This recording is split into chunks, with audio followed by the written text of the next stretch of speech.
All you people that say sequential is manual, all of you guys, everyone listening, especially you, Cletus and Fred from 1320, a sequential is a manual. You've got a lockout shift on your H pattern and a strain gauge and all that crap. It's the same. Let's say right now I wanted to build a 8-second RB. Copy my car. Goes 860 at 165, gun barrel straight and perfect. Just copy me. I feel like 2J development has kind of plateaued. Like, I can't remember the last time something revolutionary. And don't get me wrong, all respect, super fast. They've got the record. I get it. Like, no one needs to convince me how good a 2J is, but that's not the conversation I'm trying to have. 800 horsepower is the nicest street car that you'll drive. When we went over 800, you go from an everyday driver to this isn't so much fun anymore because 1,000, 1,200 horsepower. I mean, it gets wild. A Skyline GTR is probably still the most rewarding car to drive. If it's built right and driven right, not only is it extremely rapid, it is so much fun. You guys have GTR Festival coming up in November. Can you talk about that and why you decided to bring it to the States? What's the real reason? We want to do some spanking. You can. There's a 2J versus RB Invitational. We're inviting 2Js to come and lose.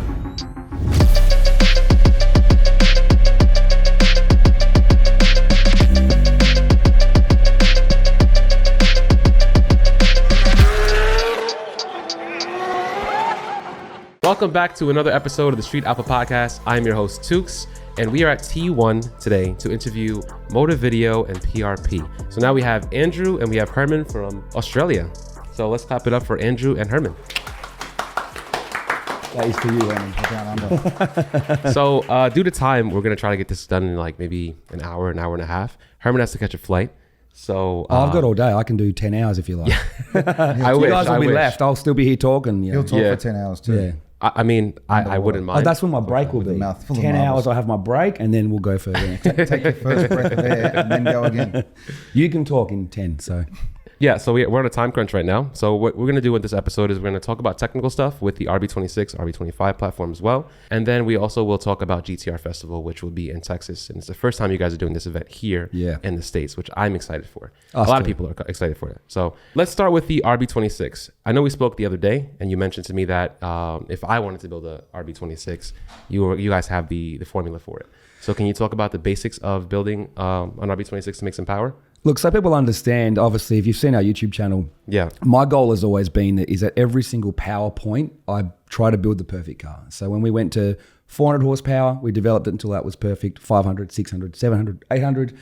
Now we're at like 1150, 1200. And when people ask us for advice, I can basically say, if you want to make X power and drive it X way, this is the package. And obviously Herman had, his own shop and has, you tell them how much experience you've got building them too. 20 years, I guess. Yeah. 20 years. Yeah. I've watched your videos over the course of, I don't even know, the past 5 years maybe. Yeah. And because I've done it and tuned it and set it up and we've done all the racing. It's like, what do I need to make 600 horsepower? Okay, you need that, you need headsets, you need that, blah, blah, blah, and that. Right. And that's it, so. Yeah, and for me, the other knowledge that I add into that is I've got my own personal GTR that I can do what I want, play around, experiment with. But luckily enough with Motive Video, I'm around the top GTR builders in the world. So obviously I did engineering in the Air Force, so my brain is, even though I blurt out a lot of things, I also absorb a lot of knowledge, right? Yeah.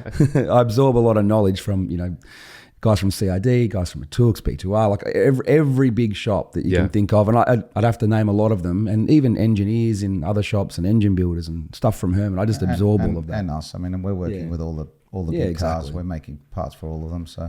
So what do you guys consider yourself to be known for though? Just GTRs? Skylines, GTRs? No, just the RB. Just the RB. He's like RB. I'm more like GTR as a platform, and specifically Skyline GTR. But I'm actually a closet Nissan Silvia fanatic that knows a bunch about them. Closet other things too. Yeah, not to you. It's not. I forgot to kind of mention that to people who are listening and watching that you guys are like the RB kings, right? So RB platform is huge in Australia. We don't really have too many RBs in the States. So when it comes to that, RB is the only platform. It's like everyone's a GTR shop. It's the platform that wins every division of every type of racing in every field. It's like you want to go drifting, you want to go drag, circuit. It's like it's all RB. Pro mods, it's all RB. So why is it that a lot of people don't really like talk about it as much as they talk about a 2J in the States? Well, they do in Australia. They do in Japan. They do in New Zealand. They do in England. They do everywhere but here. Right. you guys have had Skyline GTRs floating around in the US for a lot longer than you think. Like Mike from D Sport magazine, I think he got his 33 in like 99. Sean Morris from Top Ranks had GTRs over here. But the problem is you need enough customers with big money to push the development in racing. So for example, there was enough people with money to push, the Hondas back in the late 90s, early 2000s, and the 2J, and then the R35. Think about how much money it cost to build like the world's quickest R35 and develop that over. So like George Dodson from T1, I can only imagine how much him and Tony have put into that development, and all the 35 shops, AMS and all the other guys at Shop Houston and Joe Tech, but we've done all that there, and that's the problem. There wasn't enough GTRs here and enough customers who have the financial means to push them to kind of make that development worth it. Why would one guy he would have to spend $1 million to learn what we have, you know what I mean? So right. And that's why, and you need the inspiration. Like you watch one of our cars go, you're going to sell everything you own and go buy a Skyline GTR. That's just, you will, but like you got to hear it as well. Yeah, you got to hear it, you got to see it. I've heard a couple. I mean, they do sound amazing. We do have some shops. Have you heard one live though? Yeah, I've been in an RB30 drift build. And it sounds like I've never heard anything like that. I'm talking like a 2,000 horsepower. Nah, this is just like 1,000. I think it was. I think it was making 1,000. Is that all? I don't know. I mean, my favorite sound in the world is like Extreme GTR or Matty Longhurst, one of those things. Race Tech GTR doing 300 Ks an hour, which is, I don't know what that is in stupid. What do you call it? 186 miles. We're the communist system, aren't we? 100. You know how to convert it in your head? Yeah. Engineering degree, bro. Oh, okay. Screaming down the straight at Eastern Creek. Yeah. It's like, wow. Yeah. So what is the record for the fastest GTR, not the R35?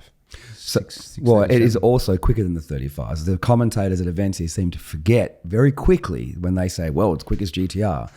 And where credit's due to everyone that is on that, that gets mentioned after those words. But the quickest GTR, period, is 637, which is Jun 2 from Croydon Racing. That's Margin, the R32, right? Yeah. And how's this? It's on a 275 all round. It's IRS.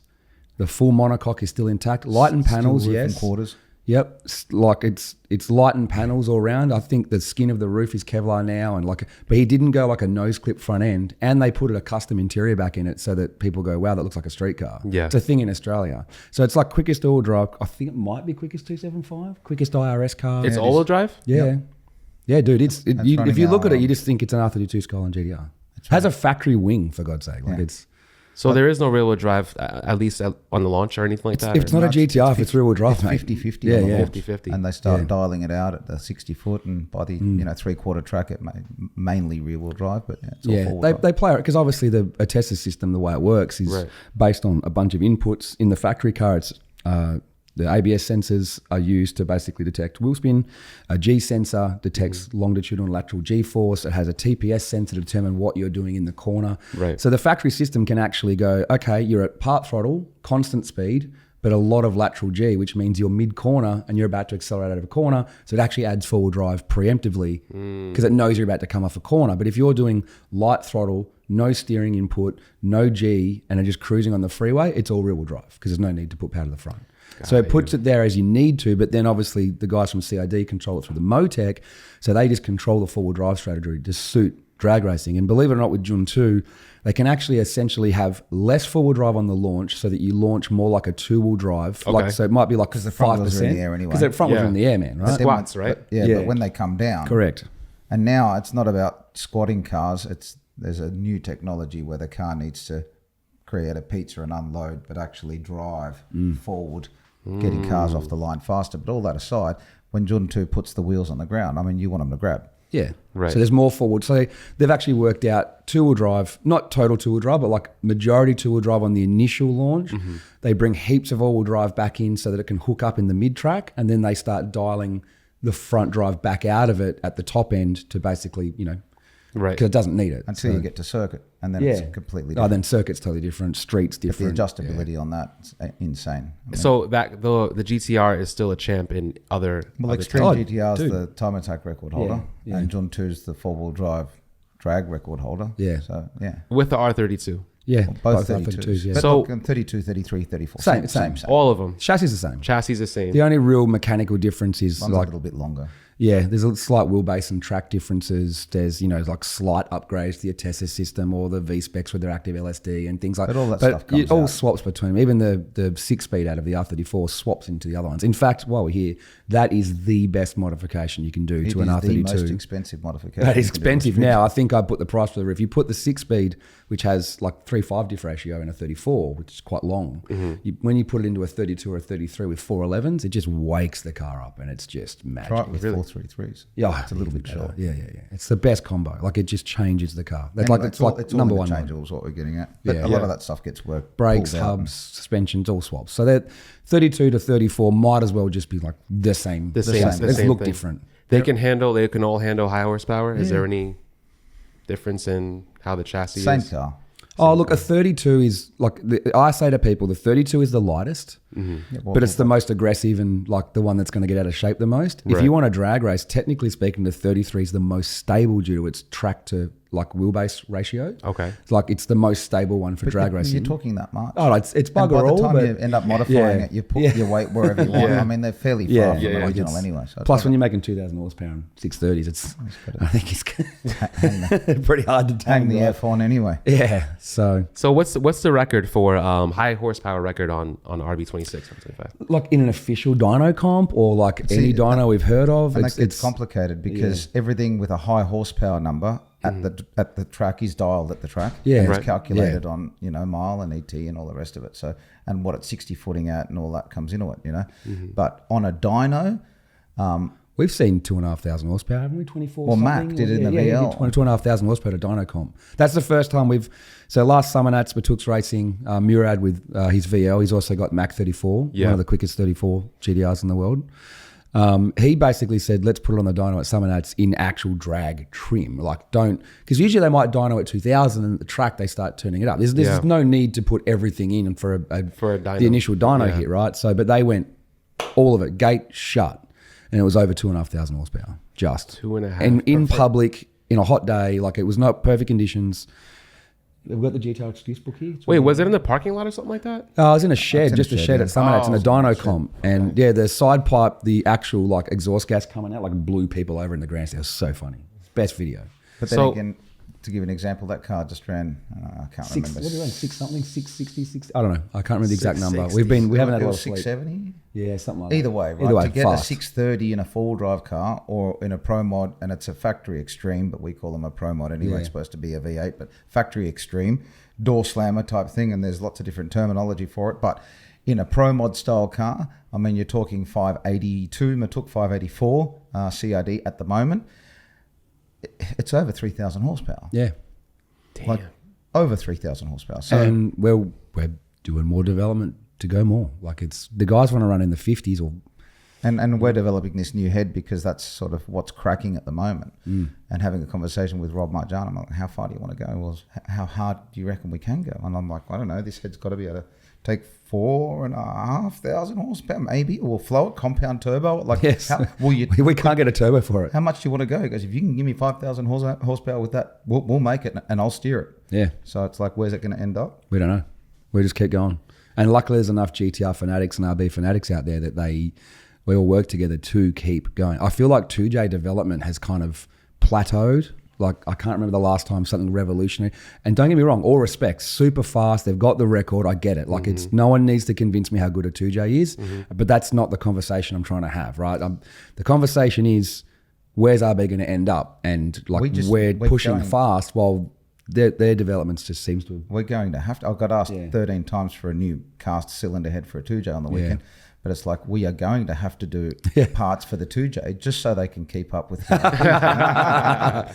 You watch how many people right now are going, but the 2J's still the quickest. I'm like, okay, look, outright in like the import world, it is, right? I agree, but not for long. The RB guys want to knock it off, and trust me, they're coming. They will not stop until it's done. There's an army. There's an army of Australians, and they're all even working together just to knock the 2J off its pedestal. So how many RBs are in the sixes, you guys think?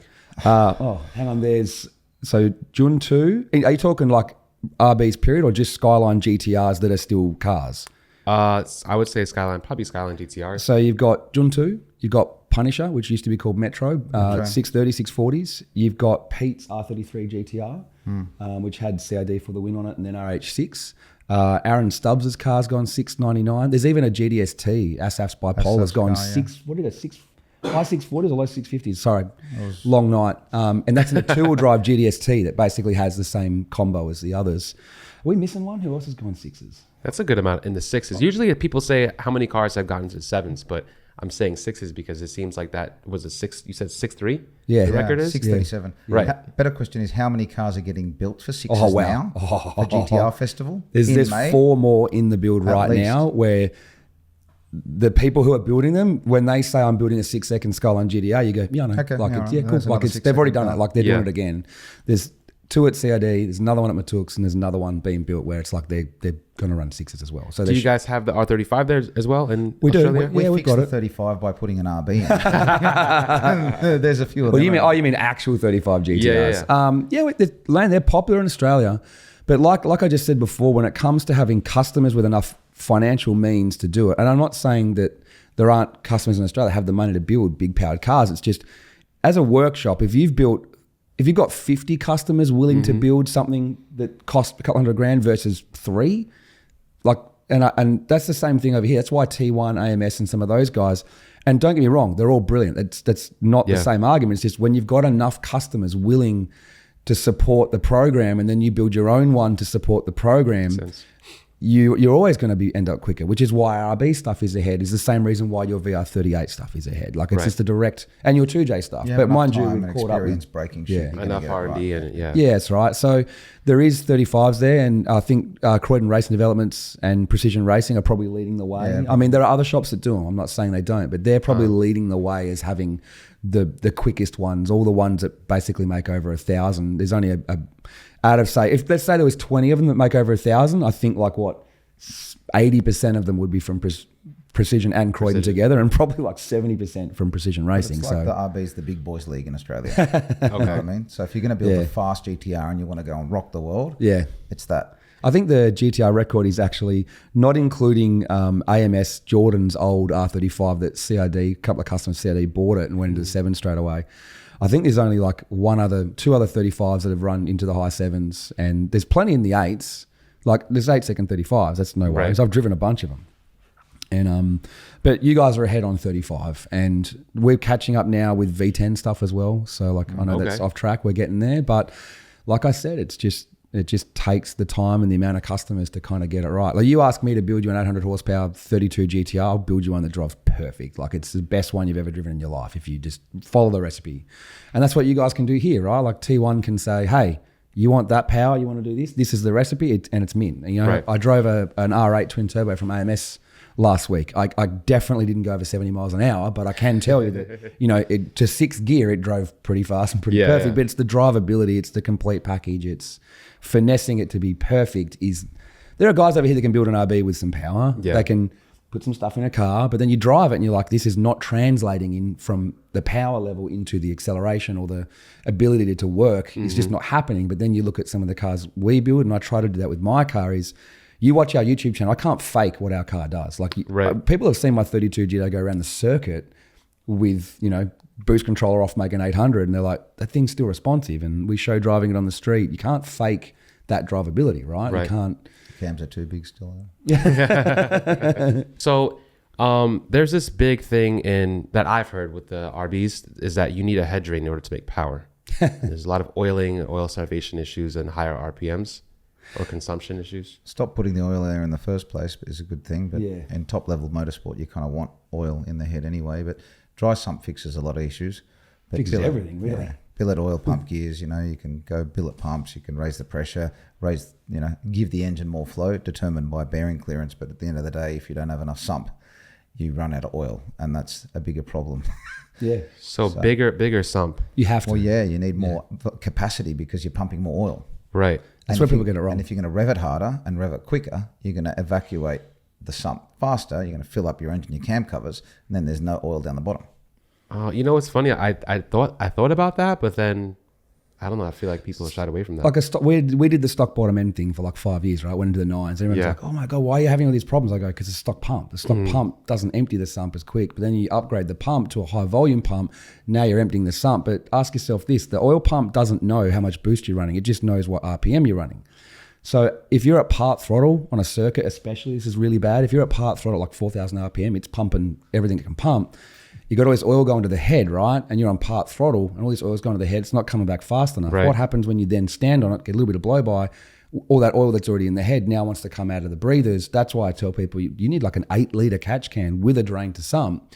Everyone goes, oh my God, there's something wrong with the car. I go, no, there's not, because as soon as you get off the throttle and on the brakes or whatever else and the RPM goes down, it drains back into the sump and then you're good. And people then go, oh, but that's all the ethanol stuff. I'm like, man, all that stuff you see in a catch can from running ethanol, that's just condensation and it's a byproduct of combustion. So you're going to get water in your oil anyway. Yeah. But you let it separate, and I always do the drain a little bit off the bottom so that the water sinks because it's denser. And then at the end of the day or whatever, you drain the water out. When you start seeing oil, put the cap back on and you're good to go. So you don't need a head drain? You do. It all helps. Everything a little bit helps. So could you run the car without it? Yep. And up to how much horsepower? I don't think it's not about that. It's more about RPM and how quickly it gets there because you're flinging oil. But I mean, our new cam covers have fixed a lot of that. You can go now to a 3-litre catch can and you'll get away with it because we baffle the crap out of it. But if you're not going to do that and you have a baffling issue, then you're going to push oil. It's like there's 5 or 6 things that you've got to do to combat oil. And if you miss one, like it could then reduce the overall effectiveness. But you might not notice because I don't know, like I have a way that I always say to do it, and the step-by-step process. If you upgrade to a high-flow pump, you've got to have the biggest sump so you don't empty it. Then you've got to have the restrictor to the head because there's too much oil there. Then you've got to have the PRP cam covers with the baffles, so trying to stop more getting pushed out. Then you need the catch can with the return and the head drain. And I'm like, if you do all of that, it solves it. Unless you've got a high-end circuit car, then you have to go dry sump at the end. Right.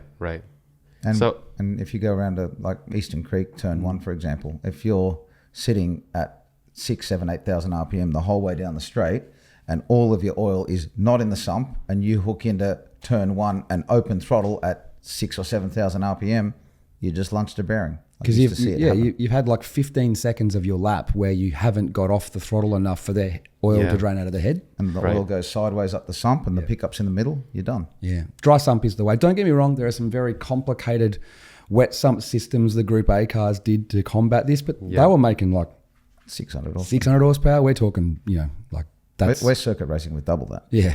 Time attack GTRs on like 1,200 horsepower. What? And some change. And on the final lap with 50 pounds of boost.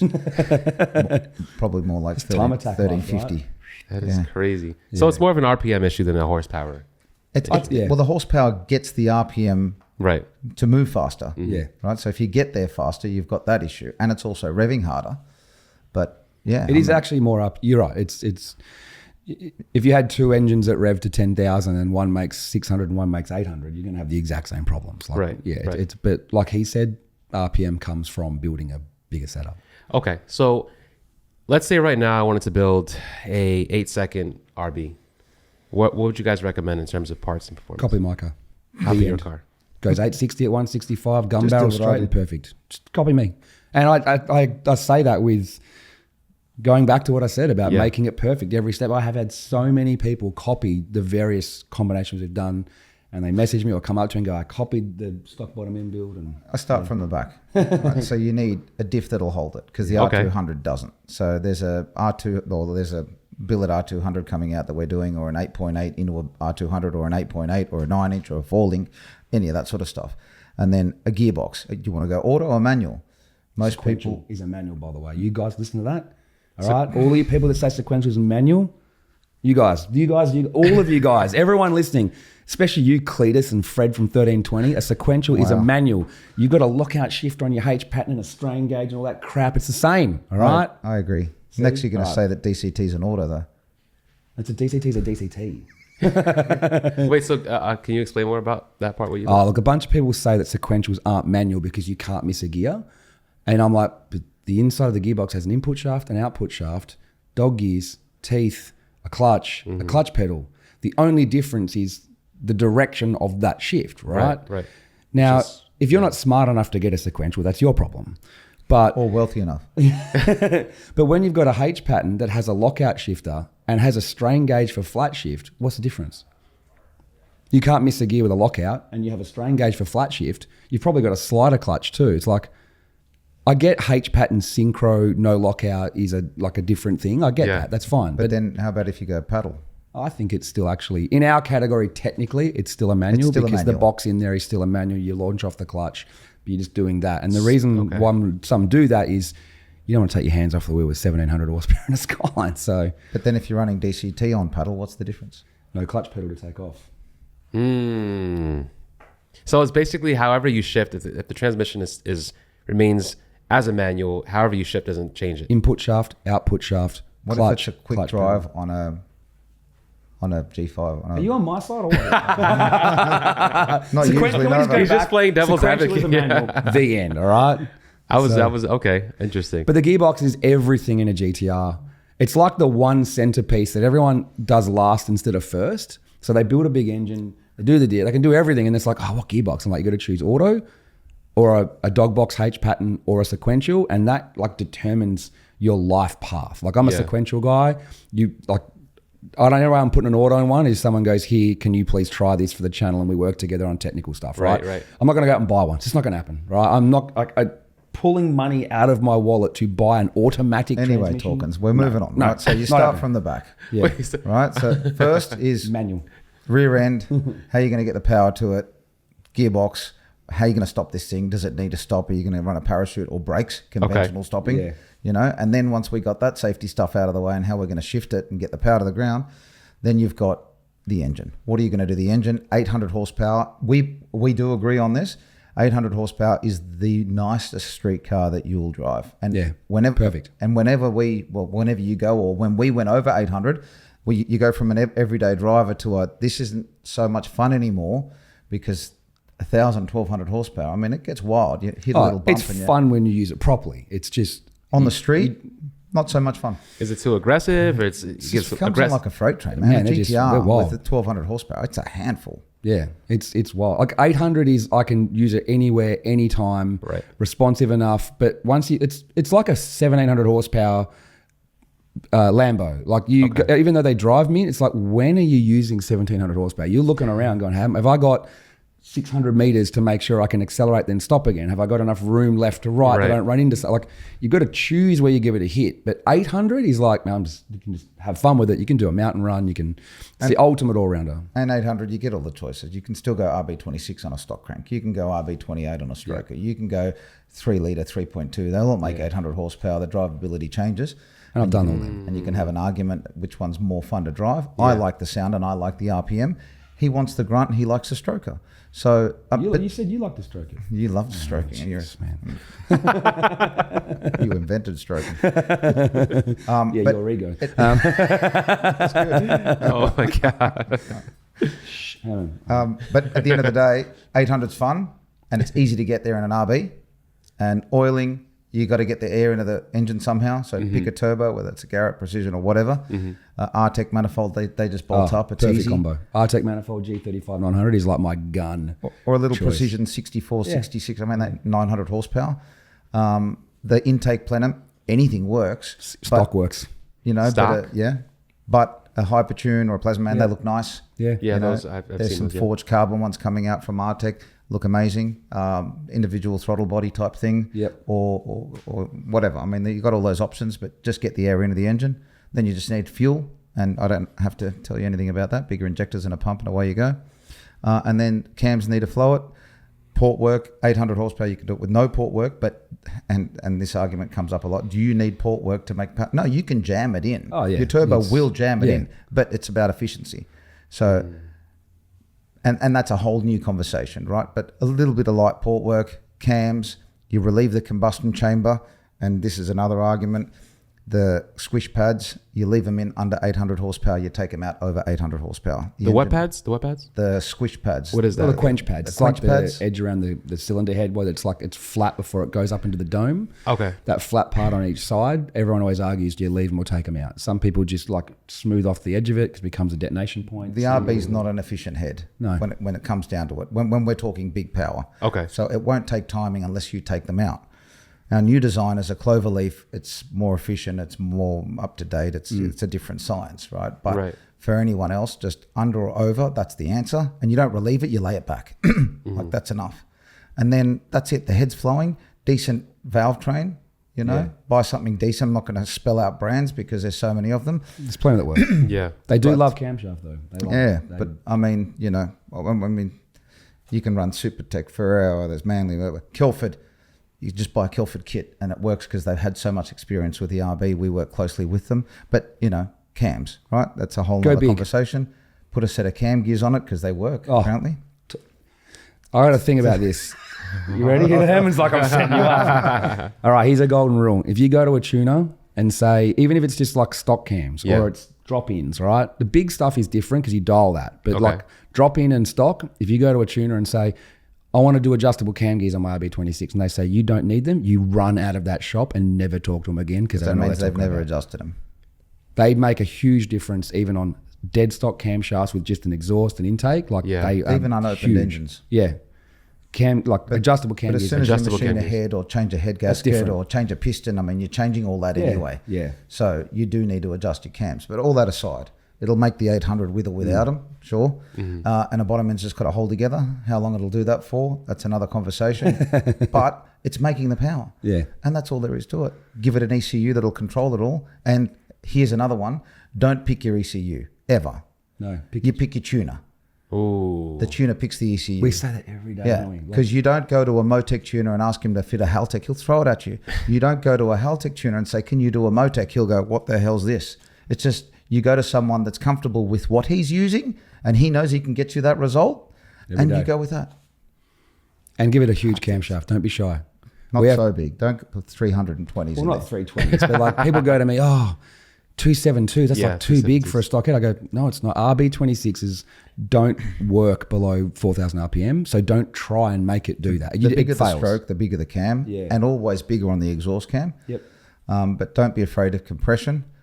It's limited by what the block's going to hold. The engine's like comp, 9 to 1, 9.5, 10 to 1, nice. Yeah. But watch out where the power comes in because if the torque curve comes on too early and you're making, over 1,000 Newton meters at 4,500 RPM, you're going to crack the block or the head or both.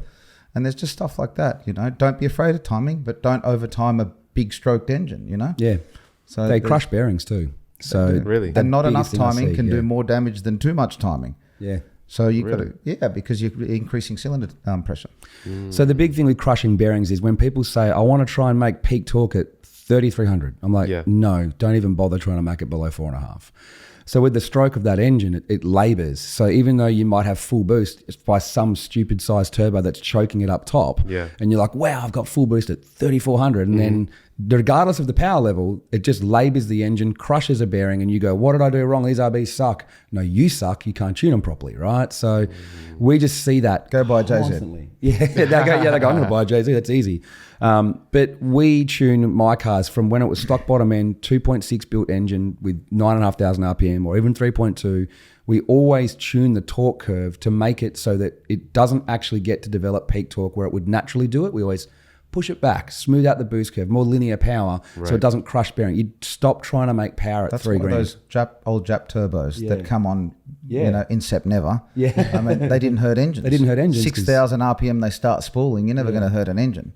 Bigger the turbo, the more reliable an RB is. It's so when you have a stock bottom end, it's more reliable when you have like a G35 1050 with a 1.2 rear on it, or even I've seen 6870s on stock bottom ends with a nice big rear housing and big wheel, and they last longer because they just don't have the low down torque. They all break with torque below $5,000. That's where they break. You got to use them up top where they love it. And they lift the head.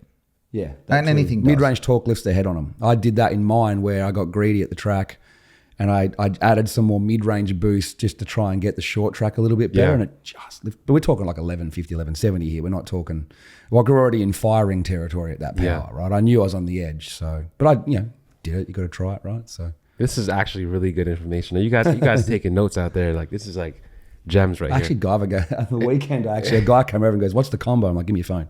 Yeah, there you go. So what about the transmission? Sequential is king. Turbo 400 or sequential is your you don't want to. Well, let's say if you wanted to daily drive the car. Look, the factory 5-speed, believe it or not, is quite strong in first gear. Like you can launch it all day. People go, I'm too scared to brake. I go, no, do 50 launches until you get to third. Yeah, third 700 horsepower, 750, you're done. So it takes a fair bit of power to brake third gear on a roll-on. But you can brake them with less power if you're just too ham-fisted. Especially if it's cold. Which transmission are we talking about? 5-speed, the factory 5-speed. Okay. But we've seen 990, or even, I've seen 970 on a stock transmission in Australia. I think a guy over here went even quicker, but he had like a slipper and all that sort of stuff. And I've seen right into the nines, but you've got to be really careful. So. Anyway, then you go to a sequential box. Or a jet drag first if you can afford it. Well, yeah, but they're just the same sort of money anyway. They're the best. But they'll take 1,000 horsepower. Yeah, they'll take 1,000. Yeah. They don't like high RPM shifts, the jet drags, so much when they're a bit older. And you'll be putting synchros in them, yeah, but they do take 1,000 horsepower. Yeah. And then you've got the sequentials. PPG, Albans, Samsonite. I mean, you take a bit HGT. There's Hollinger, there's Geekin, all there's heaps, yeah. But you're spending 30K, 35 grand Aussie, 23 US. By the time it's in, done, set up, clutch, plus a clutch. Yeah. Plus a clutch. Direct clutch. Plus a shifter, if you're using a clutchless shift load cell type thing. Some come with it, some don't. So okay. Someone really needs to make a billet ZF8. Someone needs to make a 6-speed synchro replacement for Getrag. Getrag. Yeah. Someone needs to make you need that a German to for say a GTR. You need a 6-speed in a GTR. You really do. They're just. So you need a 6-speed. I'll keep saying it 50 times in the podcast. Yeah, it's so good. Like once you've driven a Getrag or a sequential 6-speed, where fifth is 1-to-1. But then again, I like a loud gearbox. Yeah, because I want to feel like I'm driving a race car on the street, and a lot of people do. Well, there's straight cut, helical cut. PPG's helical cut, and then some of the boxes are straight cut. Straight cut is like it's going to go racing. It's going to be noisy. It's a loud box. It's a loud box. But and Albans is a loud box, but I love them. But it's race car. Samsonite is a loud box, but I love them. You know. I've driven every one of them. PPG, they're all good. Yeah. People say compare them. I go, no, because I'm going to upset someone somewhere. With they're all, you know what? They're actually all pretty good. You said Turbo 400, right? Yep. Are the fastest cars in the world are running TH400? All of them. All TH400. All Turbo 400. Until every you get in the Pro Mod territory. And even then, some of them still do, but a lot of them have now. Like the guys that are now aren't. Some Pro Mod guys have actually gone back to Turbo 400 for quicker turnaround, but the RB guys are, no, they're... Oh, and then there's a Power Glide. I mean, cheapest box in the world. Yeah. It's 15 grand with our conversion kit, and you're running 7s. You know what I mean? Like it's an awesome box, and it is the most affordable box. Turbo 400s, they take a long time to get built. Waiting list. Dealing with anyone in America has been tricky for us, which is why we stopped offering Turbo 400s. Yeah. But it's an issue. There is a hole in the market for something there. Not saying we're working on something, but I'm saying we're working on something. I want to try that HP. I want to try the ZF box behind it. I'm actually excited to try it just because if you can get the launch of the auto. Imagine if it was purple. Launch of the auto, but then a lockup makes it shift like a DCT. And you don't even need to run a torque converter on those things. No. You can pull it out. So why hasn't it been done yet? It has. People are doing it now. Yeah. 8-speed in Queensland. Yeah, they've done it. They've done it, and they sell the kits. They're an awesome kit. Yeah. I want to try it. I want to put it in one of probably my gold 33. I want to try it in. Interesting, but that's an auto. Yeah, technically. Yeah, whatever. It's also you can have a sequential shift or a paddle shift. You can do sequential with this ZF8? You can do like a video game controller, and it will let you operate. To me, it's a sequential, but without the clutch. No, it's an auto. Sorry, man, it's an auto. Interesting. I was gonna say because I have a ZF8. Yeah, you can do an electronic like clutch pedal too. Electronic? Yeah, you can say, hey, I want a clutch pedal, and it's like electronic clutch pedal. You can basically take like a gaming rig, like clutch pedal and gear lever and everything when you're using those boxes and just program it. I did not know that. Adam LZ did it in the Supra where he actually... Oh, that's right. Yeah, where it had a clutch pedal and it disengaged the box, could be drifted and have a hydraulic handbrake and have a sequential lever and everything. So a lot of people upgrade to the RB30 block. It's the most common one people use when they want to make high horsepower. Do you guys recommend that? Do you guys recommend running a stroker as well with the RB30? Look, it's all RB30. You have to run a stroker because you Mm-hmm. can't put a 26 crank. Well, technically you can put a 26 crank in it, but it doesn't work. It defeats the purpose. But standard blocks, they all crack at some point.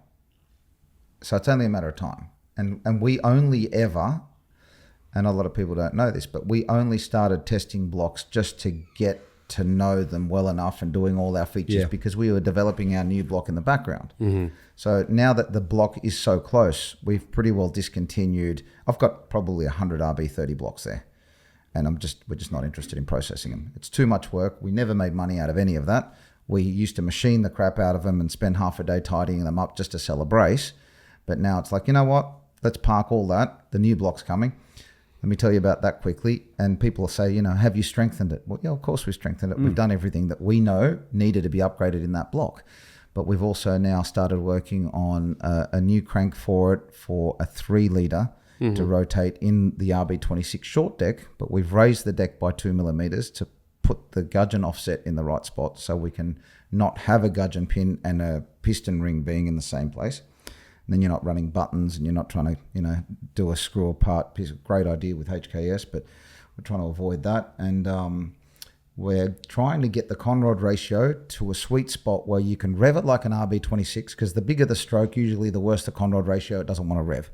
So what we wanted to do was have the RPM rev and sound of an RB26 or an 8, but as a 3-litre. So we've done a 90mm piston. It's just over a 3-litre, but it's going to rev like hell. And that works. Coupled up with our 90mm head in our R1 packages, we're starting to talk, hang on, this is a really high revving, high capacity, high torque RB30, and you don't have to go and modify any of your pipe work because the block's pretty well in the same spot. You can lower the block on the stands on the engine mounts by 2 millimeters, and everything pretty well will line up. I mean, that's the aim. And what's the, what can we take these the horsepower rating to on these blocks? Well, 1500s out of the box, and then we're going to go to an integrated main cap brace 2-bolt version, 2000 horsepower, and then we're going to go for a 4-bolt main with 3000 horsepower capability, and we'll do some dyno testing and see where it all lands. But I mean, it's happening as fast as we can make it happen. The good thing is because we did all that video work in the early days of showing people what's wrong with the blocks. Right. At least now it's easy to say, hey, we already showed you what's wrong. Now we fixed it. So Siamese bore means huge bore thickness. I'll get rid of the bore thickness problem. The drain back on the outside at the back with the oil it's way bigger to try and get oil back down faster. Right. More material around the head bolts. Yeah, more material around the head bolts. The deck's thicker so it doesn't crack. So everything I've broken on those blocks is fixed. Which, like he said with the RB30, I did an RB30 swap to kind of show people what you've really got to do. Yeah. It's actually not that simple. Like there's a lot of little things that stuff you up when you go to do it that you just don't realize. You think, I dropped subframe 30 or whatever, but there's a lot of little things. More importantly, we're trying to release a block that you just hone to your piston size. Right. And build it. Main tunnel should come cut and perfect. The deck's done. It should be pre-machined is our aim, which is why I'm spending so much money and effort to try and get these off a high volume assembly or production line as a finished block. So you can just get a block and you can hone it yourself, because anyone's got a hone, and get that thing running the next day. It's you're not waiting for a machinist for a year, which is a big problem here, because tunnels are hard to cut, thrusts are hard to cut because it's right in the middle of the block. So you need special tooling to get to the thrust. And even in Australia, I mean, all the machine shops are backed up. Machine shops should be there to repair, blocks that have broken and whatever. There's plenty of work around. But yeah, if you can get a block and put it together, that eliminates a lot of problem. And a lot of people getting upset with their engine or their tuning shop waiting for a year to get a block machine just so they can put it together. It's like, we want people to have it quickly so they can go race their mates, break the whatever, and just, be able to service the thing, have some fun, get out and rolling and racing again the next day or the next week or whatever it is, and make it competitive and make it fun again. And you can't find a brand new Nissan block. Or head. I've got a brand new head sitting hidden away. It's like it's in my safe instead of money. Because it's more likely to get stolen than cash. Like it's right. A brand new N1 block. You can't steal it. Good luck. Like and they're not making any more at the moment. There's a stop and thing, and I've heard from people I know within Nismo and Nissan or whatever, that heritage program of making more blocks, they've stopped. So where are you going to get a new blocks? block? Aren't awesome. And they're not good anyway. Because you heat them up a couple of times and the decks warp and they're no good. I'd rather a second-hand block, for to a be honest. 400 horsepower build, sure, but for everything else, it's problematic. And you still have to put a brace on it, and you still have to machine it, and you still have to do the tunnels, and you still have to blah, blah, blah, blah, blah. By the time you finish, it's 13 grand Aussie block. 2Js are sounding pretty good right now, aren't they? So how much is this going to cost? Well, 8,000, call it 5.5 grand for a base model US, you know, 8.5 grand Aussie. That's not bad. And the Just go cylinder up from heads, you know, we're talking built packages for 1,000 horsepower for 10 grand, you know, 4,000 horsepower capable for 15, 16 grand built. It's like, it's not a lot of, and that's all Australian dollars, right? Yeah. So go 6 grand for a head. It's not bad. The head on my car, like if I bought a brand new Nissan, it's 20K. That's right. Bare head, we're doing 6 grand Aussie. So you're talking 3.5 grand US for a bare head. Yeah. Machine just like OEM, but you don't have to do the valve release, the cam release for the lobes. You know, the simple stuff's already done and they're already clearanced and machined. You can go and do your own port work. There's guys like, you know, Head Games Motorworks and JHH and whoever, they do their own stuff. Yeah. Cool, we respect that. Go and port the crap out of it. There's the parameters. Right. Go nuts. Have your own port program, but the valve seats and everything cut, everything tipped the right size. It's all set, and you can just build it and have one shimmed bucket. I mean, that's the goal. You can sort it out quickly. Pay 5.5 grand for a factory brand new head right now. So this will literally be the same price as a brand new head from Nissan, if you can even find one. And most of the work's done for you, if not all. Without the cons of running a stock. Yeah, because we fixed all the problems. Right. My head was like, if you wanted to build the head I have, including buying a head, it'd be nearly 20K. Like from the entire head with everything in it, all the work And done. I worked out to go for our R1 Pro package, which won't be allowed. We're not going to sell it to anyone. You need to prove you're making 2,500 horsepower before we'll even look at selling it to you. Yeah. Because it's just going to be inefficient. And you're going to, put the R1 head on, my car lost 200 horsepower. It's going to happen. But I mean, we've gone all out with that thing. Yeah. It's running a 37, maybe 37.5 mil intake valve. I mean, it's 4 millimeters bigger than standard. The buckets are 35 mil GTR 35 buckets. They're DLC coated. They're cheap. It's off the shelf.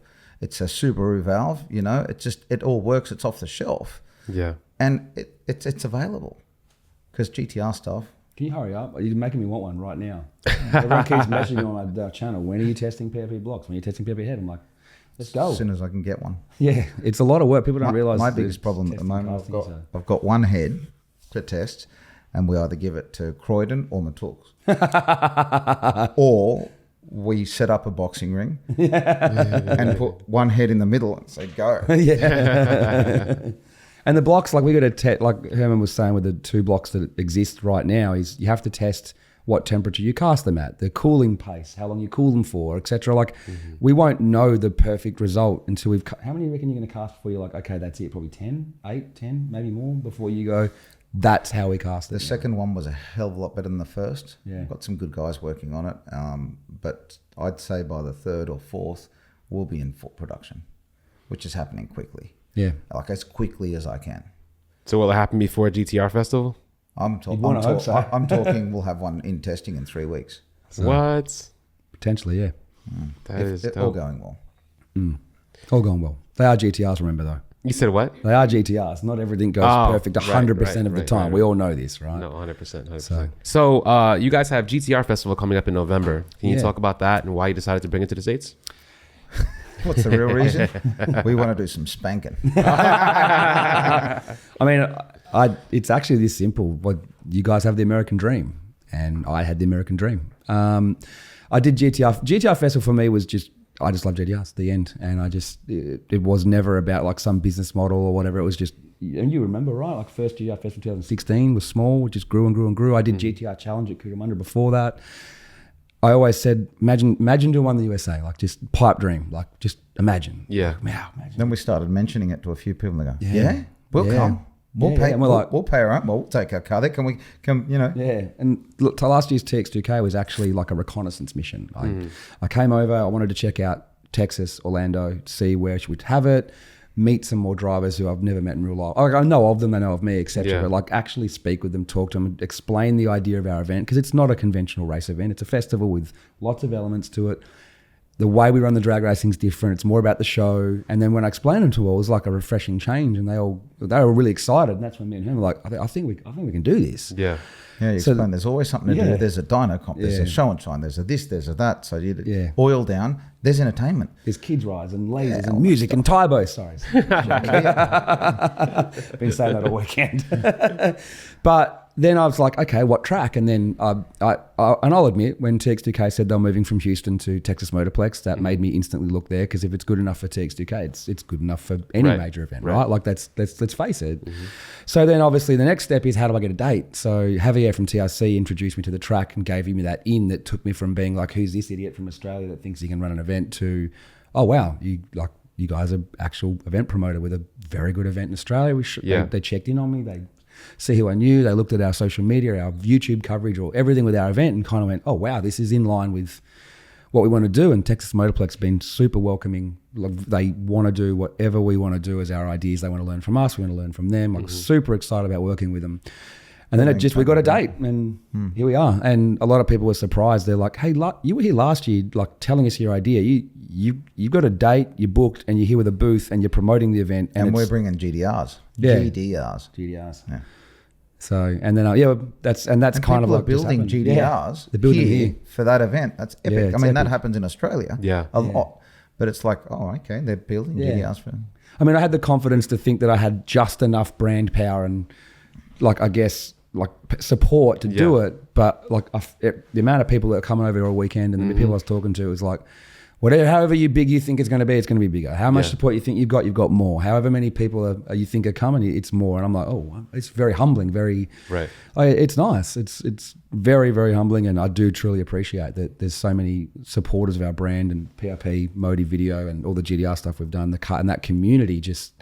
Plus, I'm super enthusiastic. Like, for me, it's just I think want a bunch of videos. I'm passionate. We're passionate. We're passionate, right? And I think people feel that with us. They when they talk. I think me and Ben Creswick in a room. It's like all night. But everyone we talk to, we do. We're always discussing ideas. Like 2 a.m. I got an idea for this on a Sunday. Yeah, and the wife's like, you get to go to work in a few hours. Yeah. Can it wait another 4 hours? No. He needs to know about this now. We're excited. But everyone at the track this weekend at TX2K, we're just the overwhelming support we've had for the event is mind blowing. And I am just pumped to make this the best event, period. Not just for GDRs, not just for racing. Like, I just want the coolest. I want everyone to have fun with every aspect of it. From, you can bring your stock 35 to just do 12-second pass, 11-second passes in the open lane session of drag racing. You can bring your 5-second pro mod to be in the headline act drag racing. You can and bring everything JZ to lose. You can. There's a 2J versus RB Invitational. We're inviting 2Js to come and lose. What? Yeah. I've already invited my buddy Ryan. Yeah. Sam. Yeah. We coming back to Texas. Didn't you tell Titan, hey, do you guys want to come to GTR Festival to lose? To lose. And then DCT class is going to have V10s because we got to see Lambos. But I'm actually mixing the rules up a little bit. There's no turbo cap. I'm not going to handicap R35s with 58mm restriction. If Lambos can have a 76mm, why can't a 35? Right? Yeah. And I get earlier why they did, but times have changed. So, and turbos now, it's not a real 58. Come on, I mean, that's the extrusions. There's stuff going on. Slots, so it's turbos are made for it, right? It's a whole. So we're gonna have DCT Street, DCT Race, and the whole idea is a DCT Street is a legit street car, factory front brake size, minimum 17s on the back, full interior, working windows, aircon, stereo, registration. You can't have light and panels other than what bolts on and off, like bumpers and bonnet. Well, he's been doing rules enough for Australia. Yeah. It works. I mean, try to upset the least amount of people possible. Well, I did consult with plenty, like Jordan, obviously from Drive-Wire Jordan, spoke to him, spoke to Tony from T1, spoke to Joe Tech, spoke to Mac from the shop Houston. Yeah. I even spoke to about 20 drivers this weekend just to finesse the rules, just to make everyone happy. You know what I mean? Like, you're never going to keep everyone happy, but 90% there is good enough, right? So we're doing that. I mean, we got all our rules from Australia for the other categories, but you can bring it's open to Nissans too, right? For the car meet and the car show. So you can bring a dead stock 240 or a Pulsar and park inside. Like, think of it that way. We want everyone with a Nissan to celebrate, even if it's pinnacle. Got a Toyota engine in it. Yeah. So it was mentioned in the podcast before. I think Kev mentioned it before on the podcast that he was going to be bringing a lot of cars there. Yeah. That's when I first heard about it. And then we spoke about having putting the swap in my car. Now, where would I fit if I had a RB swapped Toyota Supra? You said RB. You're in. Let's go. RB, let's go. Or even a Nissan S14 with, a 2J in it or whatever. If he goes in the RB versus 2J Invitational, does that mean he's racing himself? Because it's a Supra with a... That's what I'm saying. It's a Mark V Supra with the RB swap. Where would I fit? It sounds like a I want that car in disorder. RB versus 2J, but in the RB group. So it just confuses everyone. It's like up now in the RB team. He's going to punch himself. I don't even know what I'd run at the track. I never ran at the track before, so it'd be pretty cool. Are we helping with your RB? We'll tell you exactly what to run. I mean, as long as you can drive it, that's... I don't know how... We could figure something out. There's some big cars getting built for GTR Festival here. Big cars. Well, I'm not going to be competing with those cars, but no, but it's it's all welcome, and it's a festival. Yeah, for all Nissan all stuff. welcome. So you can just run. It's not like a exhibition. Well, there's two lots, right? There's what we call open lane. Is I just want to have fun, right? Right. That's probably where I'm going to be at. And then you've got what we call headline categories, which is DCT Street, DCT Race, True Street RH9 for $9.99 and quicker Skyline GTR. You got Super Street GTR, which is the methanol ones, Pro Street, which is the big 6-second ones. You got Pro Mod, you got Pro Mod category, which is going to probably in conjunction with GTR Extreme, and then you got RB versus 2J, and then there's like a what we call the Nissan race car class, which is just the fast Nissans that aren't GTRs. But within those, most of them are actually not elimination categories. They're actually just quickest ET wins the category. It's like because that's how we like to race in Australia. Yeah, because these guys just want to run a number. Right. And I hate to say this, as much as I love drag racing, the crowd doesn't go, oh, that guy ran this time in his 7th round of qualifying 2 days ago. Now he's in round. They don't know. Yeah, they just go, I want to see that guy race that guy. Right. That's it. And most of the racers have told me that they actually just want to run a number. But when they're in the staging lanes for them to come out, I go, George Dodworth, Robert Margin, your quickest 35, our quickest GTR. Like I'm going to make that happen. I've got guys that want to race me, or guys that want to race War GTR or against Matuk, so we make them happen for the crowd, but they still get to win the category by getting the quickest number. And some drag racers go, that's not real drag racing or whatever, but it is. If that's what the crowd wants and that's what the drivers want, what's the problem, right? DCT will be elimination, RB versus 2J, but that's how we're going to do it. And those headline categories come at a set time. So if you're in the crowd and you're like looking at the drifting or the autocross or the kids rise or the lasers, thanks to George, you can go, I want to watch the 1 o'clock session of the headline categories. And also the racers know they're racing at 1. So there's no oil down delays from the 17 categories before them, pushing them back. So they're in the lanes for 2 hours. They know they can get there at 5 to 1. So Stop talking. Just stop. I'm excited, man. Let me tell you. So exhibition races. Yeah. Let's talk a little bit about that. Someone asked me the other day. Yeah, I'll take it. What would I like to see at our festival if I get to have I don't care about the rules, Andrew. I'm going to have this race. I'm thinking, what are the 2 favorite cars in the world that I have at the moment? One have to be Jun 2, and the other one would have to be the RSR Supra. And guess what? They both run a 636, 637. Will they be there? Yeah. Well, yeah. We just make it happen. We don't need to wait. I would like those cars to race. They're going to be in Texas. Yeah. Those cars. Oh, yeah, we're bringing them all. We're bringing them all. Ryan's coming from Canada to race his Supra. Right. And Australia with Jun. Yeah. And although Jun was supposed to be retired, we asked Rob not to retire the car because it's so famous. They're building a faster, quicker one. So if they're both running a 630, right, I don't care. One's 4-wheel drive, one's 2-wheel drive. RB, JZ, it's about one RB racing, the world's fastest RB, racing a 6.3 second Supra.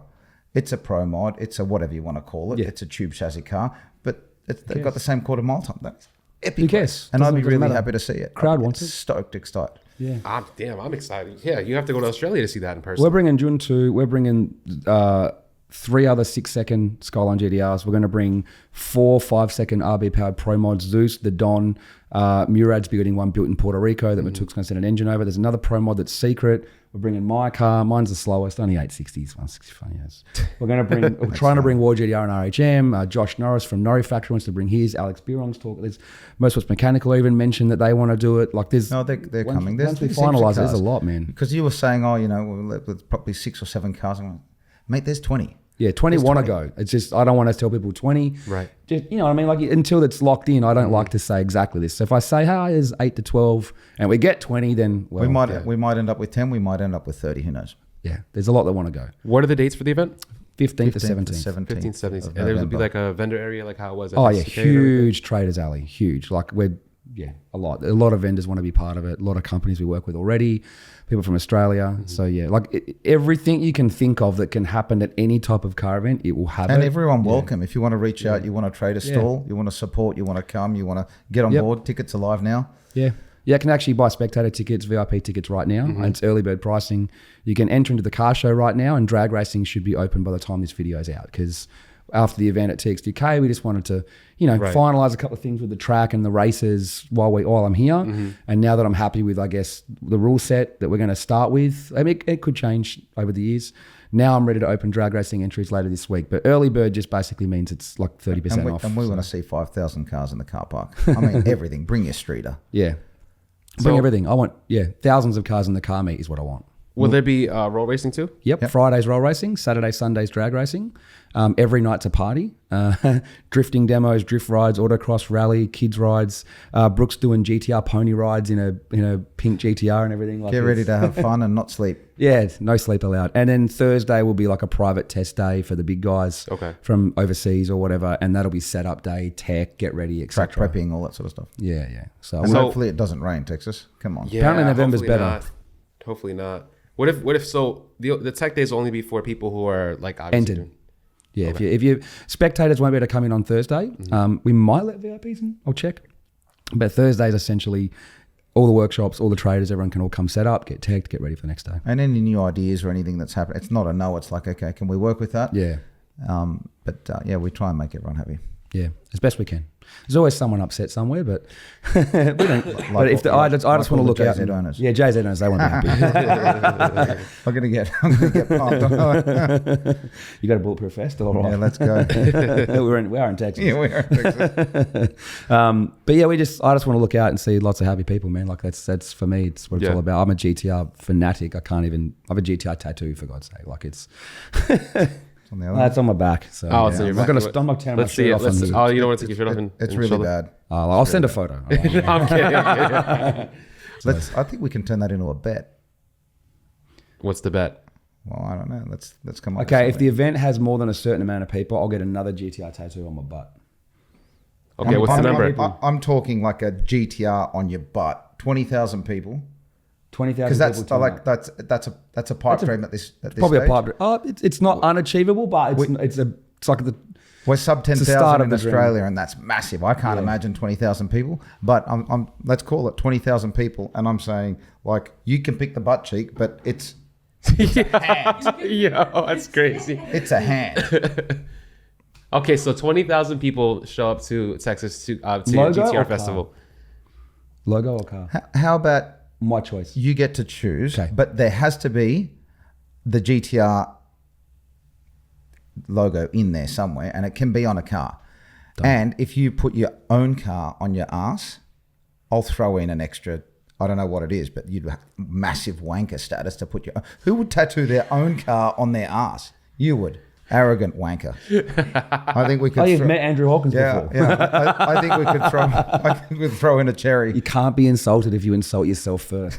I'm just picturing you with a tattoo of your car on your ass. I'm gonna have to get a G-string to walk around the event in now. So Whoa! I'm gonna pay people just to come.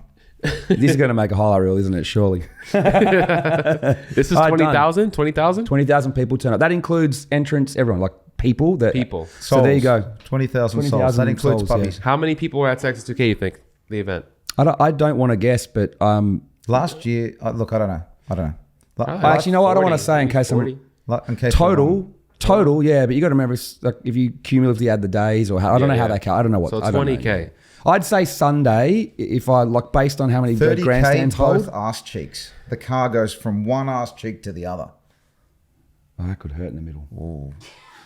There can be an exclusion zone. There can be a Gaza strip. So it's like half a GDR and half a GDR. Yep. And then when you push your butt cheeks together, you get the whole I'd car. rather just get one GTR on one cheek and one on the other. I got more than one GTR, dude. There's a lot of territory. I need down 4 there butt too. cheeks. There's a lot of real estate. What? For every 10,000 more people, I've got to get another tattoo. It's gonna get I'm going to come back 4 years later, like pow, sleeve, like just whole body tattoo. Let's bet Hawkins another tattoo. That's actually how my first GTR tattoo actually was like a thing where if GTR Festival in Australia grew beyond a certain point, I had to get it. And then I did. I probably got my Susie was there with me, actually. We actually went to a tattoo expo and some guy yelled out, "Hey, Andrew." Yes. I got to go. You got to go? I'll let you guys talk. No doubt. I'm camera shy, man. Yeah, right. Well, Herman's got to catch his flight. Is anything inside Thanks very the much, car, guys. or It's is been that- real. Thank you. pleasure. I appreciate you. Inside the car, or Just is it- in the back. Okay, cool. Yeah, in the back. All All right. right, cool. See you guys Later. Safe flight, man. Now I could talk about him. So Herman has left. So now it's just Andrew. It's just you and I, my friend. You and I. Let's talk about some stuff that we mentioned before when it comes to big misconceptions in America and how Australia does things a bit differently. I'm not sure if you meant by cars or what, but I would love to hear your take on that. I think America, obviously, it's a big country. They do a lot of things really well. But I think some people kind of keep the blinkers on and don't look at what other people are doing. It's almost like it's you tell people what we're doing in Australia and it doesn't register that it's real. Okay. And it's and then when the people that do kind of catch on are like, whoa, you guys are doing that. Like we've not just RBs, we've held records in drag racing and time attack and all sorts of things in multiple different categories. We've got a very, very, like a lot of very smart people in Australia, very determined to do well. 27 million people, and we do well at everything we do. It's just Aussie culture is we have to, punch on with people with population 10 times the size and do well in anything we do. So that's one misconception I think we see over here. Once people sort of open their eyes to what we're doing and realize, oh wow, like people outside of here can do things, that's when they sort of go down the rabbit hole and start seeing how we do things with RBs and other cars over there and kind of realize, oh wow, you can do this. And that's what I'm hoping with GTR Festival is if you see like, RHM and War GTR do a run down the track side by side, people are just going to lose their minds. They're just going to go, I sell everything now. I want a GTR. Because if you see a bunch of ones built badly here and your experience is only laggy or doesn't drive good or isn't actually that fast or because the combo's not right, people then go, oh, they're overrated. They're not that good. Well, you can't tell me a GTR's overrated. Come in mine. Like you'll find out what underrated is in your mind. Like but like any car, you can ruin any car. You can ruin an EG Civic. You can ruin some cars are harder than others to ruin, but you can ruin any car to drive like shit, right? Like you can. But if you get it right, a Skyline GTR is probably still the most rewarding car to drive. If it's built right and driven right from point A to point B, not only is it extremely rapid, it is so much fun. And the noises, the feeling is just... And that's where people get it wrong. And I've seen GTRs built over here where they've got 1,000 horsepower dyno graph. Some of them are a bit more unicorn dynos than others. I won't mention any names.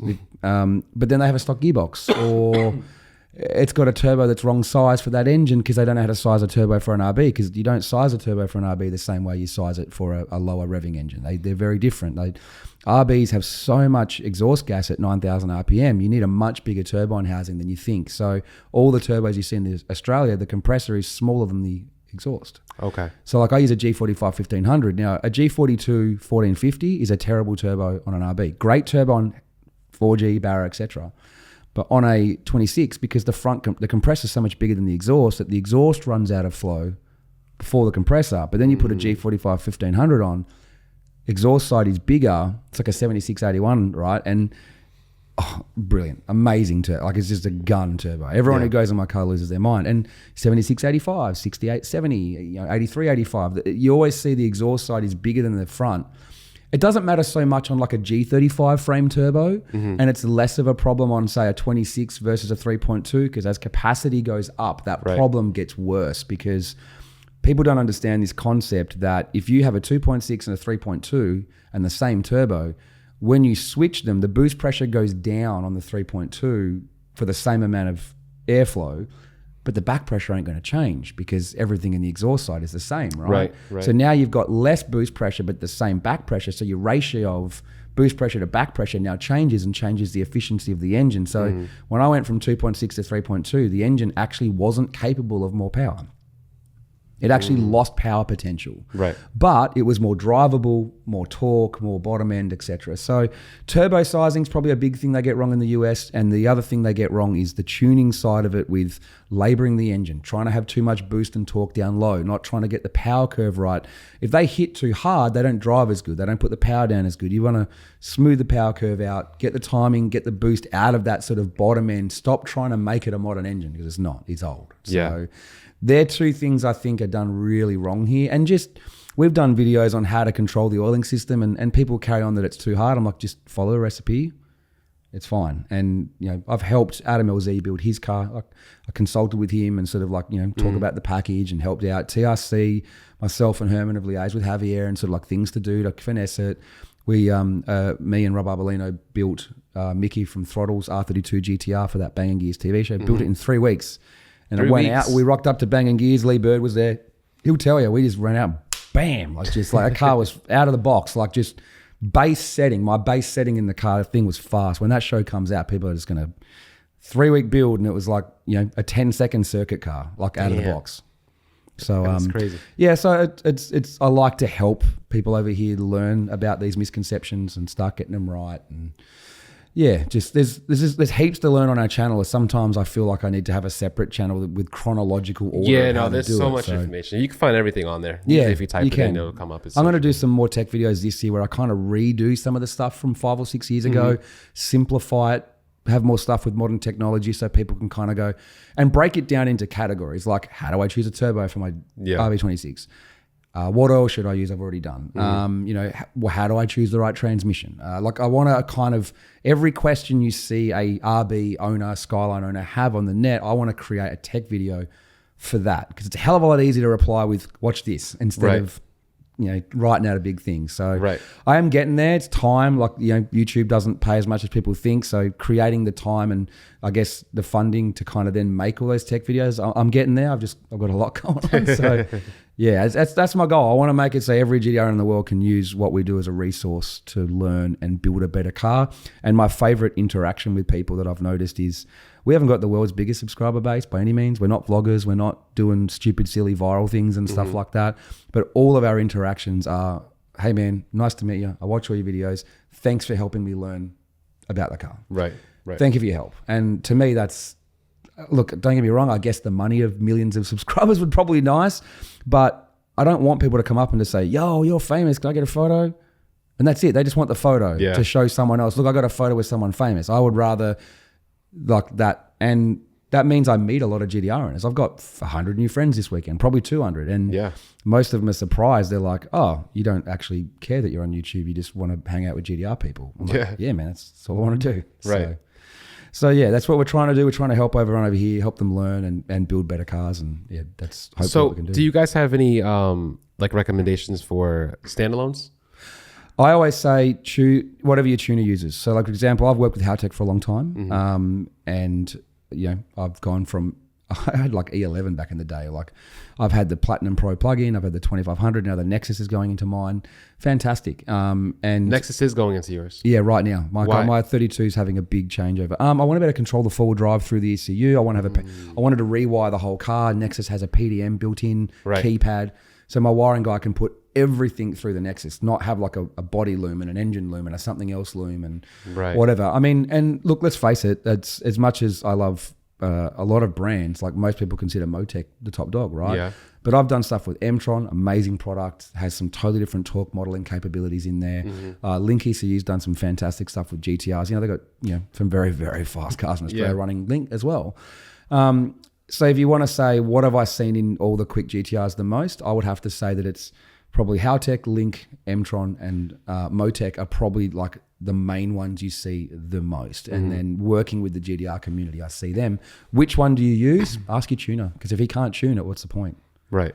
Like, it's, you don't go to like T1 does Motive. You don't rock up with a Link that he's never used before. No, and even though Tony's an amazing tuner and one of the most smartest tuners I've met over here, he hasn't tuned one before, which means he's then got that time taken to get familiar with that. Well, if you go to someone like, you know, like CID have done heaps of Haltech, so like he just got your base map and everything ready to go, and the first part of the tune's easy, and then it's I say pick your tuner first and then work backwards from there. I was what Herman mentioned before earlier, which made a lot of sense. I like that, the fact that he had mentioned that before. So what about if you wanted to convert your car to all-wheel drive? Convert to all-wheel drive as in you've got like you have the RB, and it doesn't have to be a Supra. It could be like a S-chassis car. Look, you can do it. The problem is like more to do with, obviously the all drive one, you've got to have a GTR front upright, which then means you've got to be able to put that suspension and subframe into the car. So if you've got a GTS-T, the front subframe and all that sort of stuff can go in, but then you've got the problem that the floor is different to where the transfer case goes and the front prop shaft. So therefore now you've got to cut the floor.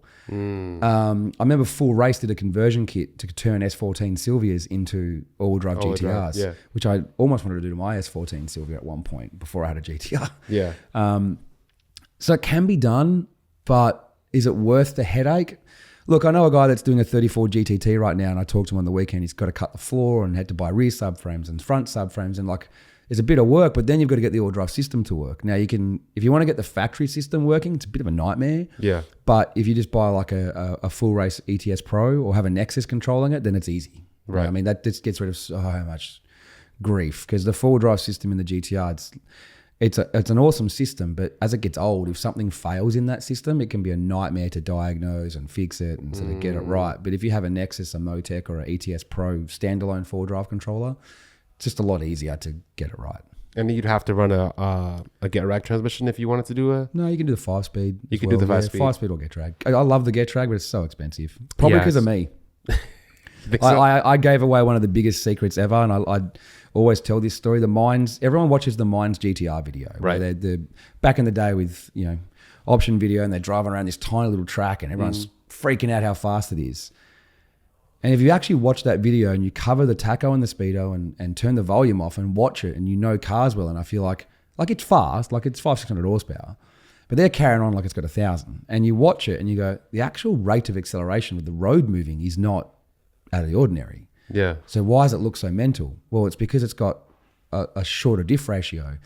They say 411s, but I heard rumors that potentially even 4.3s or 4.6s ended up in that car on short tracks. No one will confirm or deny. Right. But and I'm not taking anything away from the car. It's not about that. The car's amazing, but it's amazing because of the transmission and gear ratios and diff ratio. It's not amazing because they've revolutionized some responsive engine that no one else knows how to do.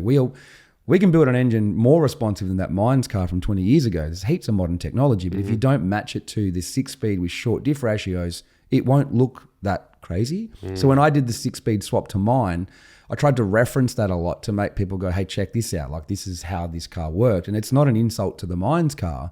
It's more of an education to viewers to say, stop thinking that's the engine purely response. It's still got to build a good engine, but like, don't think there's some secret engine package they have that's some response weapon. Because I hate to say this, I know multiple people that have gone, I'm building a response engine. And I'm like, yeah, well, my single turbo G35 900 normal 26 is more responsive. Like, there's not some secret formula for a 26 that's so much more responsive than others. The secret formula is put a G35 900 on it. Like, that's it. Right. I haven't seen a set of twins yet that outperforms it in any way. Or I've seen people try 2.8 and V-cams and all this stuff, but then they have the wrong turbo and it's less responsive than a 2.6 with a G35 900. Like, it's... People keep trying to fight it and come up with new ideas or combos, and I'm just like, I don't know, man. Like, I've got a combo that works, and keep trying. Like, but I've got something that works. Just copy it. Like, I love when people copy my combo because they message you and go, man, I copied your combo of your stock bottom end or this bit of the build, and I go, how is it? And they go, it's amazing. I'm like, cool. That's what I'm trying to do here. I didn't even mention that before. You had the R30, not the R34. Yes, you had R34 with the VR38. Yeah. That car's been forgotten about. Yeah. And that was years ago. That was done. It's like 2016 or something I did that. Which is crazy. Yeah. It was before I even moved into my main office. I was still working from home. Yeah. Gut from Power Cruise said he rang me one night, probably at a party with people, and goes, Hawkins, if you had to build the GTR to end all GTRs at Power Cruise, what would you build? I go, are we talking like no expense spared, your budget, my budget? He goes, my budget, your favors, what would you build? Okay, so it's going to be realistic here. And I just straight away go, I'd build an R34 GTR Skyline that has a Z-Tune kit, has, 18 by 11s on it with big brakes, a sequential gearbox, and I'd do a VR38 swap with like 1,400 horsepower. And he goes, that's pretty specific. Goes, can it be done? I go, don't know, no one's done it. He goes, right. if it can be done, how much money do you need to get started? I said, I need 100K in a car on Monday and I can start. And he goes, right. I go, I'll call you back tomorrow. I got to find out something. So I drove to Brintec where my mate Josh was. He said he had a 35 and a 32 on the hoist. Do some measurements. I ring gut back and go, I can do it. He goes, anyone done it? I go, no. He goes, but you can do it. I go, yeah, I can do it. I've got a good team around me. Like, we can do this. And he goes, all right. So I jumped on a plane. I flew to Queensland, walked out of the car park, got 100 grand cash, walked back inside, flew back to Sydney, bought a rolling shell R34 that was just minus engine. Yeah. And we built what was called a Rubisu at the time, which is like a Japanese sort of pronunciation for Elvis, because he had another muscle car called Elvis. He chose to wrap it chrome green. So all the people out there go, oh, you wrap that?